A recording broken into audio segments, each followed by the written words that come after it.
আসসালামু আলাইকুম। আমি নিপা বলছি টাঙ্গাইল থেকে। My daily life at home থেকে সবাইকে জানাই স্বাগতম।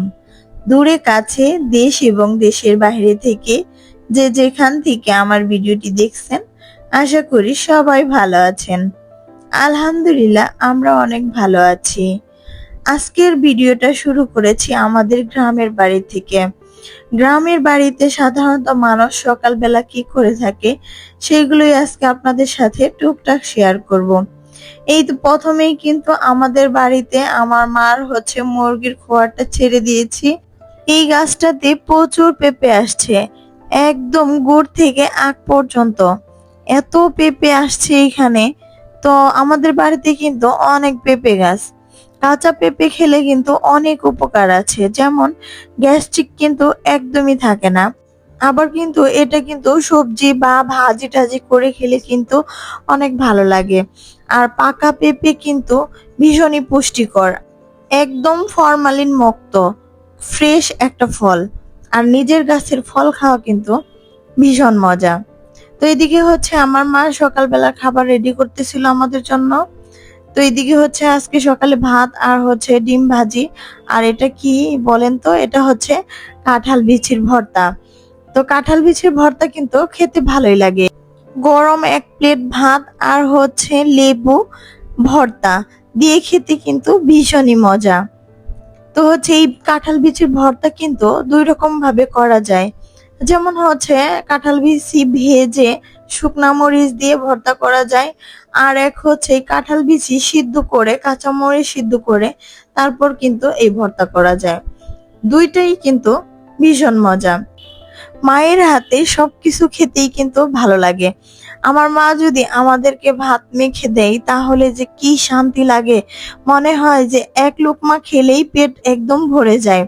আমার মাকে বলি, মা তুমি যখন ভাত মেখে দাও তখন যে কি শান্তি লাগে, মনে হয় একটু খেলেই পেট ভরে যায়। তো আমার মা হাসে আর বলে যে একদিন সময় আসবে, সেদিন তোমরা আমাকে খাইয়ে দিবে। আমার মায়ের জন্য সবাই দোয়া করবেন যেন মায়ের হাতে এরকম খাবার খেতে পারি। লেবু বাগানে আসছি লেবু ছেঁড়ার জন্য। এই গাছটাতে কিন্তু প্রচুর লেবু আসছে, একদম মনে হয় যে ভেঙে পড়েছে ডালগুলা। তো আমি এই তো লেবু ছিঁড়ে নিলাম। লেবুগুলা কিন্তু একদম টসটসা। নিজেদের গাছের জিনিস খেতে যে কি মজা, আর সেগুলো যদি নিজের হাত দিয়ে ছেঁড়া যায় তাহলে যে কি ভালো লাগে, কি আর বলবো। আমার আব্বা কিন্তু সব গাছই লাগিয়েছে, যত ফল যা আছে সব কিন্তু আমার আব্বা লাগিয়েছে। তো এই তো আমি এখানে দুইটা লেবু ছিঁড়ে নিচ্ছিলাম, যেহেতু এত লেবু ছিঁড়ে নিলে কে খাবে। আজকে আমাদের ছুটির শেষ দিন, তো চলে যাব নিজের গন্তব্যে। যেহেতু মেয়ের স্কুল আছে, সবাই মিলে কিন্তু একত্রে থাকতে কিন্তু ভীষণ ভালো লাগে। কিন্তু কিছু করার নাই, যেহেতু মেয়ে হয়ে জন্ম নিয়েছি, পরের বাড়ি যেতেই হবে। যত কষ্টই লাগুক আর যত যাই লাগুক, কিছুই করার নাই। আমি যখন যাই তখন আমার মা অনেক খুশি হয়ে যায়। আবার যখন বাড়ি থেকে চলে আসি, আমার মার দু চোখের পানি যে কি পরিমাণ পড়ে সেটা আর কি বলবো। আল্লাহ তাআলা আমার মাকে অনেক দিন বাঁচিয়ে রাখুক, এই দোয়াই আল্লাহর কাছে সবসময় করি, সে যেন সবসময় সুস্থ সবল থাকে। তো আজকে কিন্তু শেষ দিন, এজন্য বলতেছি মা আজকে তুমি রান্না করবে, তোমার হাতে রান্না খেয়ে যাব। তো আমার মা সেই আমাদের জন্য সকাল থেকেই রান্না করতেছিল। এদিকে আমার বোন এইগুলো খাবার দাবার বেড়ে নিয়েছিল। মা এদিকে ধুমরা আর বেগুন দিয়ে ছোট মাছ রান্না করতেছিল, ছোট মাছের চচ্চড়ি। তো এই তো আমাদের খাওয়া দাওয়া শেষ, আমরা কিন্তু বেরিয়ে পড়েছি। আমার এই ছোট্ট ছেলে কিন্তু আমাদের বাড়ি থেকে যাবে না। সে যখনই আমরা রেডি হই তখন সে আমাদের কাছে আসে না। একবার আমার মার কাছে, একবার বোনের কাছে, একবার ভাগ্নির কাছে। এই তো ছোটাছুটি করে। তাকে যে কি কষ্ট করে আজকে জামা কাপড় পরিয়ে রেডি করে নিয়ে আসছি। সে আসবে না, তার নানুর বাড়ি ভালো লাগে। আসলে কি শহরের বাড়িতে থাকা যে কি কষ্ট, ছোট মানুষকে দেখলেই বোঝা যায়। সে তো একদম বন্দিশালায় থাকে মনে হয়। এইরকম ছোটবেলায় আমার মেয়েও করতো, আমাদের বাড়ি থেকে যেতে চাইতো না, জোর করে তাকে নিয়ে যাওয়া হতো। ছেলেটাও ঠিক তেমনই হয়েছে। নানু ভক্ত, নানা ভক্ত, মানে নানুর বাড়ি যে কি ভালো লাগে তাদের। কি আর বলবো, কি কষ্ট করে আসছিলাম আবার কি কষ্ট করে যাচ্ছি। রাস্তার যে কি বাজে অবস্থা।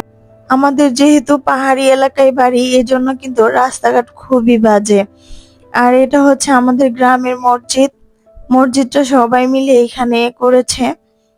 তো পাশেই কিন্তু এই রাস্তা হয়ে যেতে হয়। রাস্তায় তো কি পরিমাণে পানি জমে আছে, নোংরা পানি। রাস্তাঘাট যে কি পরিমাণ খারাপ। যাই হোক, কথা বলতে বলতে কিন্তু বাসায় চলে আসছি।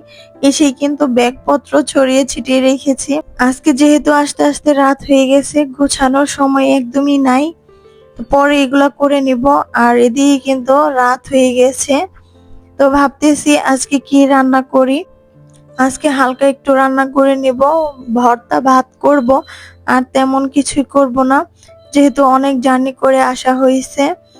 তো সবাই ভালো থাকবেন, সুস্থ থাকবেন, আমাদের জন্য দোয়া করবেন।